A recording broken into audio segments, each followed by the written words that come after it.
Saudara-saudaraku yang terkasih, selamat berjumpa di Renungan Harian di channel Katolik kita.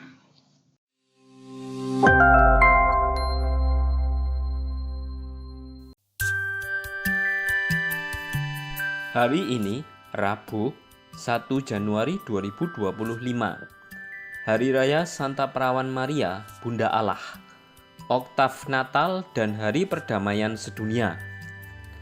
Bacaan pertama. Bacaan diambil dari Kitab Bilangan, bab 6, ayat 22 sampai dengan 27. Sekali peristiwa, Tuhan berfirman kepada Musa, "Berbicaralah kepada Harun dan anak-anaknya. Beginilah kamu harus memberkati umat Israel. Tuhan memberkati dan melindungi engkau. Tuhan menyinari engkau dengan wajah-Nya dan memberi engkau kasih karunia. Tuhan menghadapkan wajah-Nya kepadamu dan memberi engkau damai sejahtera. Demikianlah mereka harus meletakkan namaku atas umat Israel. Maka aku akan memberkati mereka." Demikianlah sabda Tuhan. Syukur kepada Allah. Bacaan kedua. Bacaan diambil dari surat Rasul Paulus kepada jemaat di Galatia, bab 4, ayat 4 sampai dengan 7. Saudara-saudara, setelah genap waktunya, Allah mengutus anaknya yang lahir dari seorang perempuan dan takluk kepada hukum Taurat. Ia diutus untuk menebus mereka yang takluk kepada hukum Taurat, supaya kita diterima menjadi anak. Dan karena kamu adalah anak, maka Allah telah menyuruh roh anaknya ke dalam hati kita, yang berseru, "Aba, ya Bapa." Jadi, kamu bukan lagi hamba, melainkan anak. Dan kalau kamu anak, maka kamu juga menjadi ahli waris oleh karena Allah. Demikianlah sabda Tuhan. Syukur kepada Allah.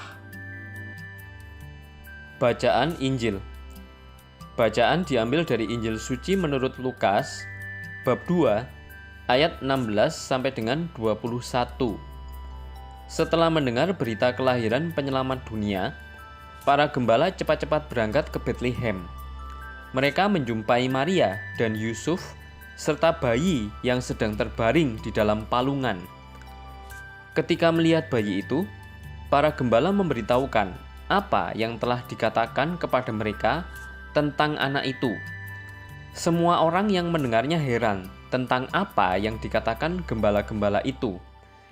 Tetapi Maria menyimpan semua hal itu di dalam hati dan merenungkannya. Kemudian kembalilah gembala-gembala itu sambil memuji dan memuliakan Allah, karena segala sesuatu yang mereka dengar dan mereka lihat, semuanya sesuai dengan apa yang telah dikatakan kepada mereka.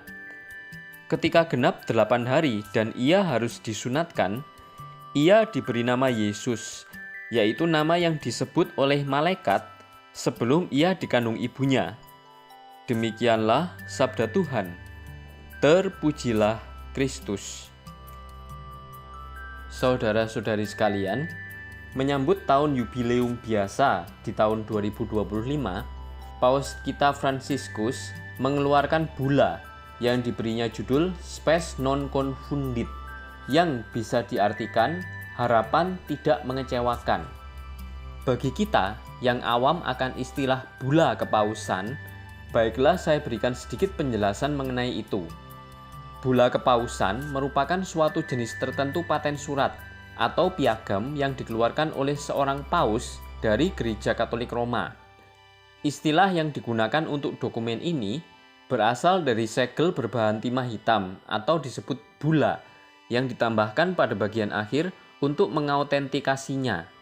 Bula kepausan telah digunakan setidaknya sejak abad ke-6, tetapi istilah ini belum digunakan sampai sekitar akhir abad ke-13 dan kemudian baru digunakan secara internal untuk keperluan administratif yang tidak resmi. Namun pada abad ke-15 menjadi resmi penggunaannya ketika salah satu layanan dari kantor kepausan dinamakan pencatatan bula-bula. atau Registrum Bularum. Bula sendiri merupakan metode komunikasi yang dipilih oleh para paus yang termasuk segala jenis dekrit dan perjanjian, bahkan ekskomunikasi, kanonisasi, dan penyebarluasan konstitusi apostolik. Mari kita simak bula dari Paus Fransiskus yang diberinya judul Spes non confundit atau harapan tidak mengecewakan. Karena panjangnya isi bula ini, maka saya akan menyajikannya secara berseri di tiap edisi Renungan Harian Katolik kita. Bula Paus Fransiskus menandai yubileum biasa tahun 2025. Spes non confundit.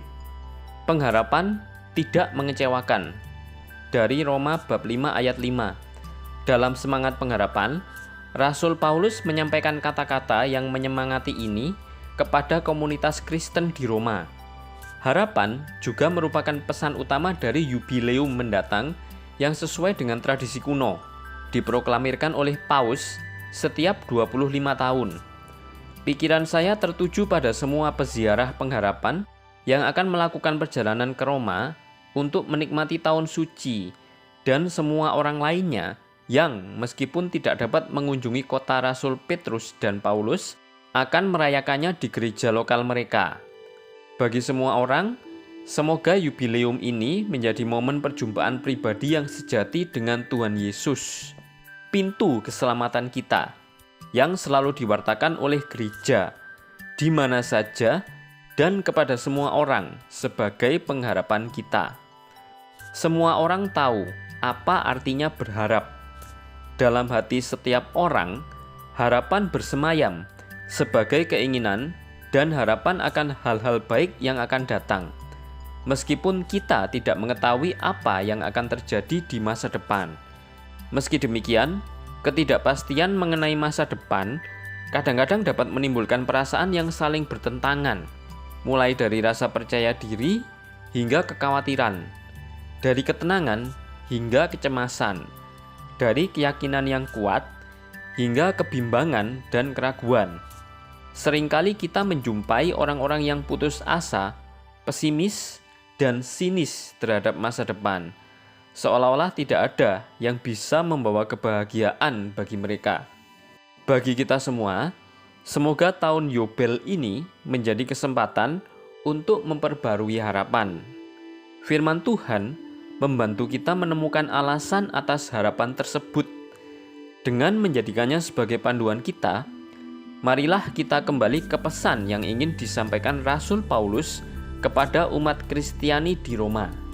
Sebab itu, kita yang dibenarkan karena iman, kita hidup dalam damai sejahtera dengan Allah oleh karena Tuhan kita Yesus Kristus. Oleh Dia, kita juga beroleh jalan masuk oleh iman kepada kasih karunia ini. Di dalam kasih karunia ini, kita berdiri dan kita bermegah dalam pengharapan akan menerima kemuliaan Allah. Pengharapan tidak mengecewakan, karena kasih Allah telah dicurahkan di dalam hati kita, dan Roh Kudus yang telah dikaruniakan kepada kita. Dalam perikop ini, Santo Paulus memberi kita banyak hal untuk direnungkan. Kita tahu bahwa surat kepada jemaat di Roma menandai titik balik yang menentukan dalam karya evangelisasinya. Sebelumnya, dia melakukan aktivitasnya di bagian timur kekaisaran. Namun kini dia beralih ke Roma, kota dengan segala arti di mata dunia. Di hadapannya terbentang tantangan besar yang ia hadapi demi memberitakan Injil yang tidak mengenal hambatan atau batasan. Gereja Roma tidak didirikan oleh Paulus, namun ia merasa terdorong untuk bergegas ke sana untuk menyampaikan kepada semua orang Injil Yesus Kristus yang disalibkan dan bangkit dari kematian. Sebab pesan harapan yang menggenapi janji-janji kuno menuntun menuju kemuliaan, dan karena cinta tidak mengecewakan. Pengharapan lahir dari cinta dan didasarkan pada cinta yang memancar dari hati Yesus yang tertikam di kayu salib. Sebab jikalau kita ketika masih seteru diperdamaikan dengan Allah oleh kematian anaknya, lebih-lebih kita yang sekarang telah diperdamaikan, pasti akan diselamatkan oleh hidupnya. Kehidupan itu terwujud dalam kehidupan iman kita, yang dimulai dengan pembaptisan, berkembang dalam keterbukaan terhadap rahmat Allah, dan dihidupi oleh harapan yang terus diperbarui dan diteguhkan oleh karya Roh Kudus. Melalui kehadirannya yang abadi dalam kehidupan gereja peziarah, Roh Kudus menerangi semua orang beriman dengan cahaya pengharapan.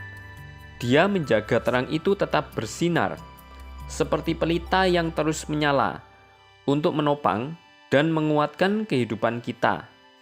Pengharapan Kristiani tidak menipu atau mengecewakan, karena didasarkan pada kepastian bahwa tidak ada sesuatu pun atau seorang pun yang dapat memisahkan kita dari kasih Allah. Siapakah yang akan memisahkan kita dari kasih Kristus? Penindasan atau kesesakan, atau penganiayaan, atau kelaparan, atau ketelanjangan, atau bahaya, atau pedang. Tetapi dalam semuanya itu, kita lebih daripada orang-orang yang menang oleh Dia yang telah mengasihi kita.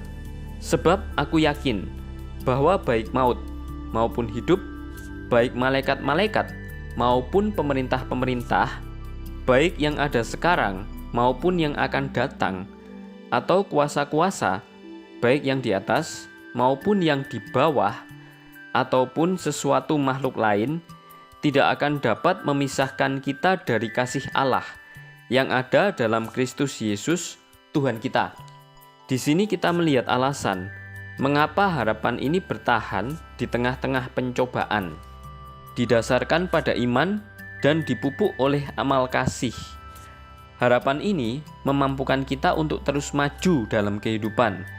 Seperti yang dikatakan oleh Santo Agustinus, apapun keadaan hidup kita tidak dapat hidup tanpa ketiga kecenderungan jiwa ini, yaitu iman, harapan, dan kasih. Marilah kita berdoa. Ya Allah, Engkau memberikan anugerah keselamatan abadi kepada umat manusia dengan bantuan doa Santa Perawan Maria. Kami mohon, semoga kami merasakan pertolongannya, karena melalui Dia, kami diperkenankan menerima Putramu, Sang Sumber Kehidupan. Sebab Dialah yang hidup dan berkuasa, kini dan sepanjang masa. Amin. Saudara-saudari yang terkasih, terima kasih atas kebersamaannya dalam renungan harian ini. Kita jumpa lagi di renungan harian berikutnya. Berkah dalam.